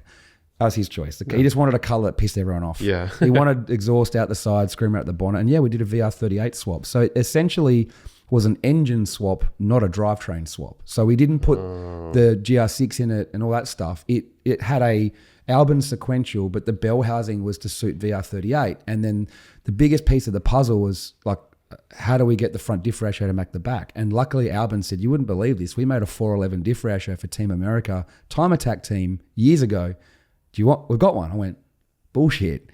That's done. I went, done. Yeah. So it was, the only thing you have to do is you have to place the VR38 in the exact right spot for the diff. Okay. Which leaves you no choice. It has to go there. Right. And then you can either change some stuff on the engine or clearance the firewall a little bit, but it actually wasn't that hard. Like, I try to say it's hard just so people go, oh, don't copy, but yeah, it's actually pretty easy. And then the gearbox pretty much sat in the very close to the factory position, custom gearbox crossmember. Tail shaft was like factory back half, just shortened the front half, and then rear is the rear. And then we found out that the drive shafts for an R35 have the same spline as into the hubs for 35, 34, etc. Yeah. So I'm like, we just need to shorten the front shafts, and that's it. Done. VR38. And then the four-wheel drive system, it uses the transfer case from a 32 or 33 or 34. So the four-wheel drive system is out of a Skyline. So really the only thing that changed is the engine. And then you got to make like turbos fit, and we had turbos up the front, and it was wild. We did it with a stock engine. It was a wrecker engine, so we didn't know its health. A piston like cracked for what we don't even know why. No data to show why. And then it kind of like sat for a little bit, and then it got sold to Matux Racing. One of their customers went crazy, and they kind of then took it more into a street car, while Gut wanted a power cruise car with roll cage and exhaust hanging out of it and all that sort of stuff. So it popped flames everywhere. Then the Matux bought it. They continued it on and finished it off, which is good. I would have loved to have finished it off, but like business is business, right? Like it wasn't my car. Right. So Matux got it. They finished it off. I think it went, the chrome green got peeled off, then it was red, then it was white, now it's midnight purple, and now it's in the UK. I did see one on Instagram. Same car. That's right here, my idea. That's the purple one. That's my idea, that car. And wow. And I had a good team around me, Josh from Brintec, guys from Howtech, Precision, the guys at Red Sun doing all-nighters for like a week, Chris from CS Engineering, R from CPC. I don't forget who helped with that car. Like a lot of people put in to help with that thing. It was a mission. Like it was a wild build. Yeah. So it's definitely a car that gets a lot of attention. Those videos go viral on there. Oh, a few of them did. See them. I should resurrect some of them for social media. Like Is it the only one that has been done? I know there are other, like there's a drag 32 in Russia. I don't know what it's done. I don't think Russia's doing a lot of drag racing at the moment. Yeah. I know someone was doing one in Tassie. There's plenty of rear wheel drive ones, but I think as a fully functioning all wheel drive engine swap one, I think it's the only one I know of. Like I'm not saying no one else has done it, but I know I think the 32 was kind of doing it at the same time as me, but it was a race car, so it kind of didn't need to do the same sort of thing, and we're kind of doing it. I think he just got it going as I was sort of starting. So I'm not going to claim first. I'm not going to claim only, like whatever. But that one that everyone has seen, that was our brainchild. And and hats off to Matuk and the owners of that car that took it to the next level. Nice. And obviously now it's in the UK, and now it's a midnight purple, full leather interior street car. Like it's hectic. It looks so good, and the engine bay is all cleaned up too. There's a bunch of seats from that. See, when we first built it was very much like imagine building a prototype proof of concept. Yeah. It's like that was stage one. Like we didn't get to go to stage 2 or 3. We just kind of we put the jigsaw puzzle together and got it going. Like, and that's once that was done, then it's just straightforward modifying after that, if that makes sense. So I got offered to buy it back at one point. I just didn't have money, so would have loved to have it back, but it was a big project, and it was that's so huge. Cool. It's crazy because like I feel like people always talk about doing that, but I feel like that video kind of gets like overlooked, like Australia, you said. bro. Yeah. Don't fuck around. Yeah. But you're still going to find out. Right. So what is next for you this coming year? Aside from GTR Festival, what do you have coming up? Any other builds? Besides GTR Festival Australia in May, GTR Challenge and Drag Battle in April, Runway Thrash in September, GTR Festival here, probably working at World Cup and SEMA and everything and all that. You'll be at SEMA? Yeah, events aside. So events aside, my 32 GTR's in the middle of another overhaul, went down the rabbit hole. It was just meant to be change head gasket and bigger rear housing. It's now like, if you watch our channel, it's billet sequential, billet dry sum, all new wiring loom, painted engine bay. It's going whole load. Like I said, we're going to make it perfect at that power. I'm not trying to make more power. I'm just trying to make it so that now, instead of 1,000 being perfectly reliable, now I want 1150 to be perfectly reliable. Okay. Does that make sense? Yeah. And then once I've done that, I'm an idiot and I'll turn it up some more and go, shit.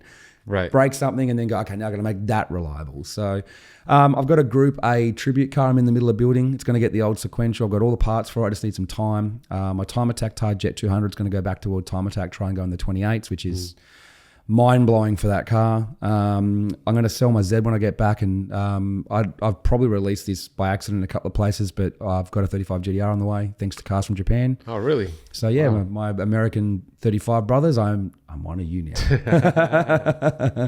I actually, believe it or not, I didn't want one for a long time. And I just, the last probably 12, 18 months, I started going, maybe you should get a 35. You know, it's just like, and then people go, don't get an old one. They got this problem. I'm like, dude, I'm going to rebuild the whole car from front to back at some point. Like, who cares, right? It's more as a project car on YouTube for content, buying a 17 model for 200,000 Australian dollars or 180, and then just doing that. I'd rather be like YouTube spec, right? We buy the Australia's cheapest R35 GTR, and it's like high kilometer and all this.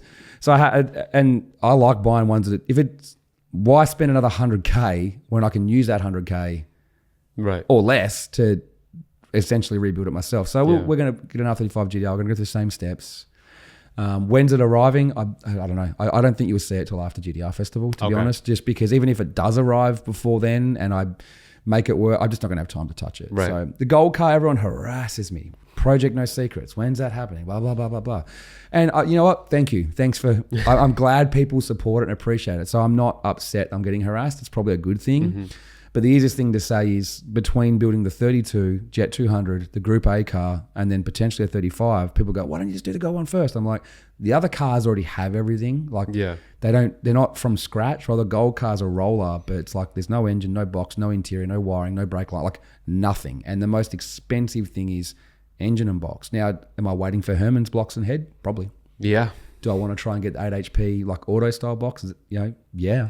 But until I kind of like have one of those major pieces sitting there, it's very hard to kind of go, let's work on it. The GTRs come to the US. So once it leaves for the US and the Group A car's done, it's like, well, the gold car will be staring at me every day going, hey, let's go, man. Like, it's, so I'll get there. It's just, I don't have a team of mechanics. I don't even have any full-time staff to work on cars. I know you got the dream of like the compound and all that over here, but man, you got 350 million people, we've got 27, and the algorithm just doesn't, it's very difficult to break out of the Australian, I guess, like the algorithm and go big here, because YouTube wants American viewers to see American videos with American ads on it.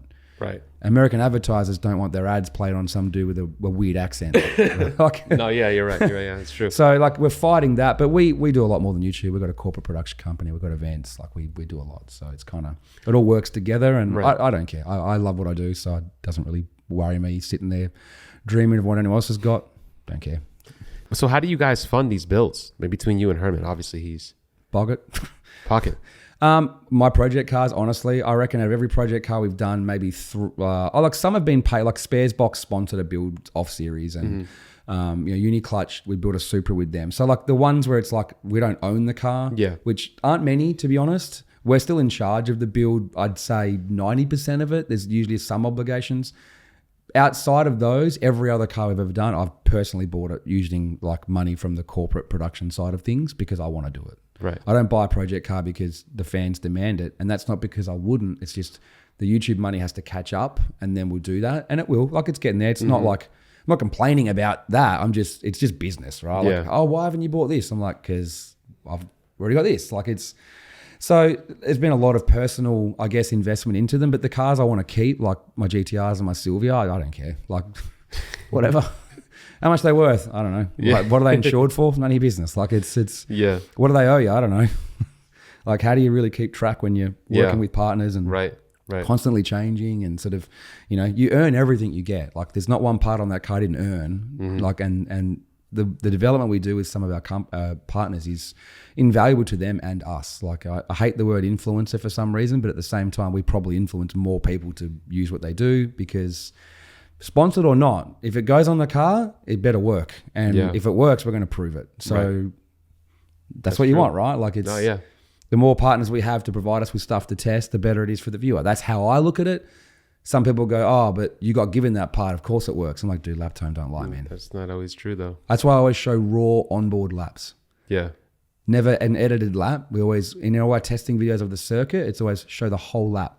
So if you want to piss fart around and try and say we faked it, like some Nürburgring lap record or something, we don't. So it's like, so for us, I love working with companies to test parts and prove them and do I like myth busting, twins versus single was a huge one for us.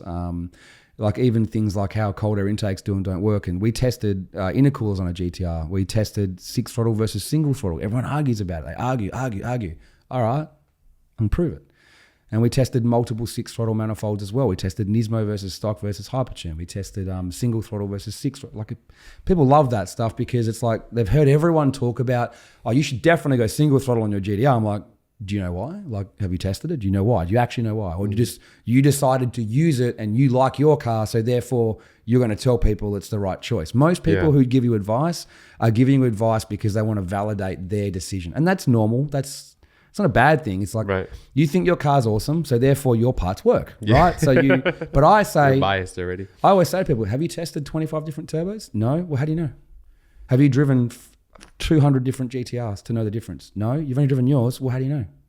And I'm not saying I know all of it. I'm just saying I've driven enough GTRs, done enough rounds of mods, done enough testing to have an actual real explanation for why it's better, not just it's better. Right. Like, if someone says to me, oh, what's better, this or this? If I say, I don't know, I haven't tested it, I'll just say, I don't know. But if I go, that is better, hey, check this out, dynograph, video, results, quarter mile, lap times. And that's what we try to do.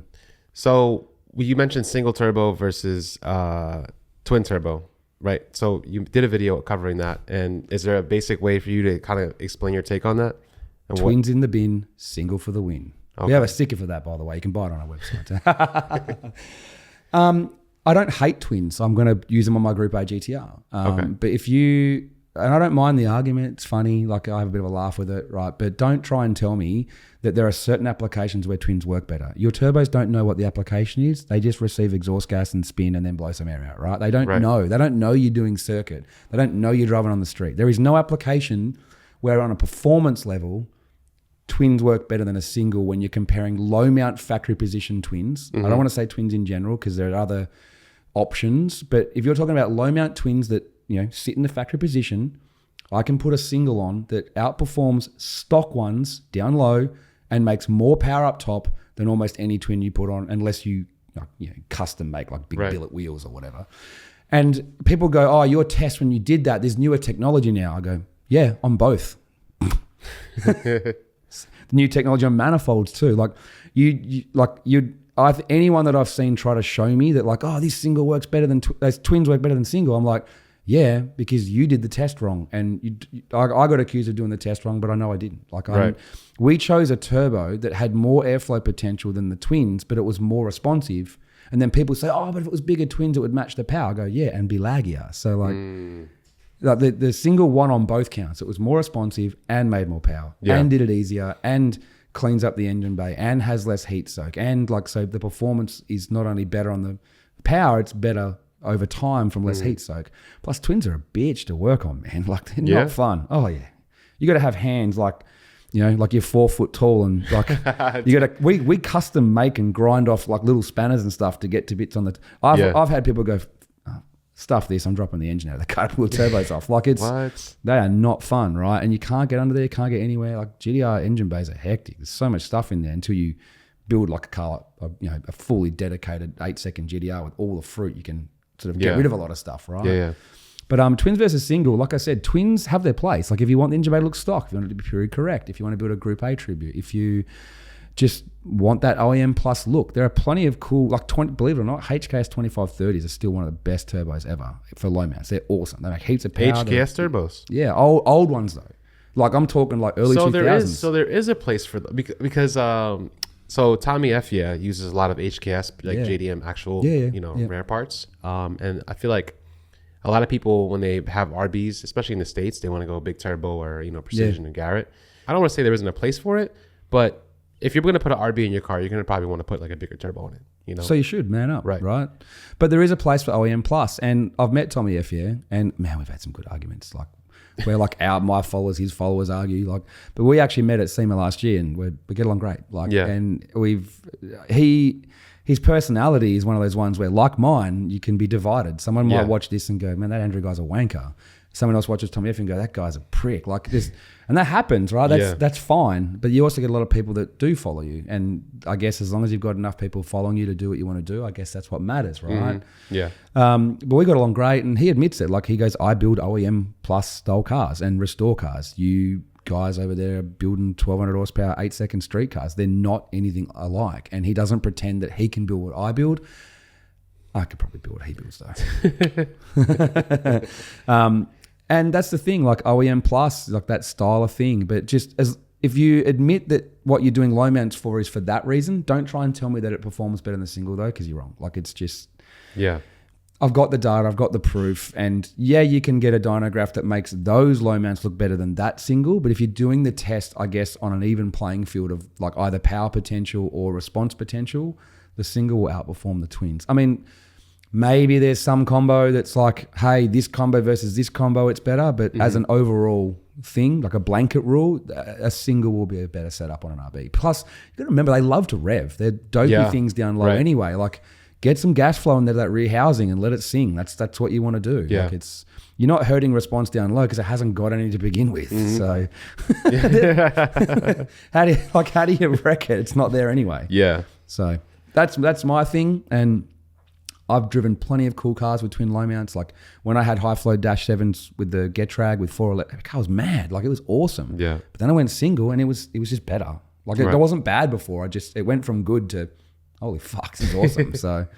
so yeah. But Tommy Effia is going to come to GTR Festival too. Actually, he will. On the topic of him, he wants to be one of the judges. He wants to judge the Aussie builds. And I said to him, I'm going to take him for a drive in mine on full power, make him bring some spare underwear, and he can find out what GTR power is really about. And I said, "Do you want to drive it?" And he kind of went, "Dude, he told me like the most powerful one he's driven." I said, "I'll tell you what, I'll turn the boost controller off so it only makes 800, and you can drive that." Yeah. So yeah, it'll be good. I'd actually like to take him for a drive in a big Aussie GTR. That'll be fun to watch. Will TJ Hunt be there in the Adam LZ? Adam's a good friend of mine. We're talking about it. I mean, don't get me wrong. I don't want to say he is definitely coming because if he has commitments with sponsors and business things and things like that. But our conversation is he wants to come. And like when it's confirmed, 100%, then I'll announce it officially. But he told me, he wants to come. Who knows? Might bring the Safari GTR, do the rally course. He might try and turn up some of his 32s to have some fun against me. Yeah. Sorry, Adam, you're going to lose. He actually wants to build like a big one. Like we've been talking about it for about a year now and working with PRP to try and build a big dog. Javier from TRC and Mike from D-Sport have the quickest Skyline GTRs in the US in the 8.9s. They have the quickest? Yeah, they are. They're the quickest Skyline GTRs. And there's a GDST rear-wheel drive Turbo 400 one that's quicker, but like all-wheel drive actual Skyline GTR in like, I guess, like a street car. TRC has gone 8.9 and Mike from D-Sport's gone 8.9, R32, R33. So Javier needs to hurry up and turn his car up and come get his ass whooped. So he actually ran an 8 before me. Really? Yeah. And but props off to him. He got help and advice from Aussies and thanked us for helping him get there. And he did it before I did. So. Yeah. And then I had to make a bit of a comeback. But he'll be there. Guys from Throttle will be there. Throttle. I haven't spoken to Dustin Williams yet, but he'll probably want to come out. I haven't spoken to TJ yet, but hey, hopefully. This is going to be huge, man. Yeah, Hert's excited as to come as well with Nappy. Too? Yeah, with Nappy Boy Automotive. That's where he's now with T-Pain. He wants to come. Gary King Jr. thinks some type of RB god to him, and he's an awesome dude. Hey, he wants to come out. Even the ex-Hoonigan guys are all my friends, like Ron, Vin, Brian, Zach. They're all friends of mine. They all want to come. In fact, some of the ex-Hoonigan production team are probably going to be working at the event. Yeah. You know, they all want to come. RTEC and PRP sponsor a bunch of drivers. They're trying to get them out. I know Herman, like, you know, he's going to help Amelia Hartford with her build, so she could be there. Like, it's, you know, I mean, like, there's going to be a bit of a YouTuber convention at the same time. Yeah. So, like, but that's all about the media. Like, I'm friends. I've known Kyle from 1320 for a decade. Javier from TRC, and I'm all about media at this event. Like, it's you've got to make sure the drivers get their recognition, the shops get their recognition. I always say my job as an event promoter is I have to put the most amount of eyeballs on you when I'm talking to someone, like, on you. Right. What's your job? And they go, your job's to put on a show. If you keep that mentality as an event, everything else falls into place. Like, don't sit there going, this is a real race event, 4 races, but no. You got to think about, what does that spectator go through to get there, or the guy on YouTube watching the videos? What does he want? And then you put on that show, and that's better for everyone. And then you work your way backwards from that to create the show that you want, right? I want the ultimate. If I was a spectator and I woke up on Friday morning and went, I want to do this weekend. Oh, this is GTR Festival. Even if I'm not into GTR, I go, look at the ad. Oh, this looks mad. What experience is that person going to go through that day? That's what you got to think about. Yeah. And then everything else revolves around that. And some people will go, oh yeah, but it's got to be about the races. Relax, man. Like, they're going to get to race. They're going to have fun. That's fine. But think about that guy that just bought that ticket or took his kid. Like, you convince your missus to go with you if she's not into cars, and you're like, this looks like a fun family day out. Like, let's go. Yeah. What's their experience like? Everything from how they get into the venue, how they find the venue, how they buy their ticket, where they park, what they see as they walk in. Like, all these things I think of to kind of go, how do I give everyone a great experience? And, you know, some things may not be perfect for someone somewhere, but if you understand the big picture as a workshop or as a racer, that you're there to put on a show for your brand, your car, and yourself, and my job is to get the most amount of people to watch it. Once that relationship like is established, that's how it works, oh man, it's killer. Like, it's killer. That's how you make an event awesome. And we do it in Australia, and I'm hoping we can do the exact same thing here, but just multiplied. Right. I'm excited, man. I'm really excited for that event. I can't wait. I don't think anybody in the States will ever be around that many RBs or GTRs. So you guys should definitely come check out that event. And where can we purchase tickets from? GTRfestival.com. Once you go there, you can go to the Australia or the US. Right now for the US, like I said, by the time this is out, you would be able to enter everything. Some things won't open until later, like the autocross thing will get added in later once we sort some things out with that. But you'll be able, right now you can buy spectator tickets, super seat tickets, VIP tickets, which is like, you know, private grandstand, better parking, catered food. You get a free T-shirt with it, all sorts of stuff like that, like in certain different packages. And then you'll be able to enter the car meet and car show. I'd like to make people understand the car meet is essentially, I want to park inside and hang out. There's no pressure. Stock car, can be a 240 that you bought off your grandma that's done like, you know, no kilometers and is dead stock. That's it. But if you want your car to be on display and people check it out with a better spot, room to open the doors and the engine bay, and you want to get judged for trophies, that's the show and shine. So car meet is hang out, show and shine is I want to show my car off a bit more. All welcome, you know what I mean? Like, it's all good. And then, like I said, then you go into drag racing and go from there. We'll have cars we invite to be part of the elite section of the car show.